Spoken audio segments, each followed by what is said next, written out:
પણ ખબર નહીં જનતા ધારવાનું કેમ બંધ કર્યું? જથ્થાબંધ મોત મળે છે, જથ્થાબંધ.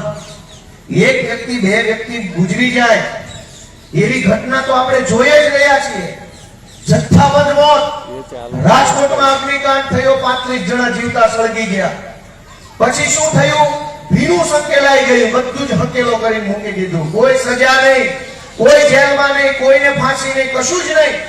એ 35 નિર્દોષ જણાનો જીવ ગયો તો ગયો. સરકાર મોજમાં, ટેન્ડરો ખોટા ભરી અને ખોટી રીતે કામ કરનારા મોજમાં, પબ્લિકનો જીવ ગયો.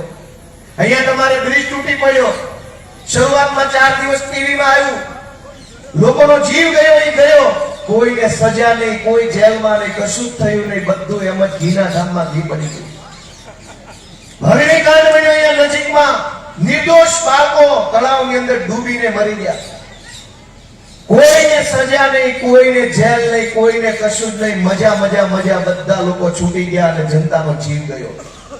સુરતના તક્ષશિલા કોમ્પ્લેક્સની અંદર આગ લાગી, ઉપરથી છોકરાઓ સળગતા સળગતા નીચે પડ્યા. 40 છોકરા ગુજરી ગયા. યાદ છે બધાને કે ભૂલી ગયા? કોઈને જ્યાં માણસ મરે એટલે તરત ગાંધીનગરથી જાહેર થાય કે 4 લાખ રૂપિયા સરકાર આપશે.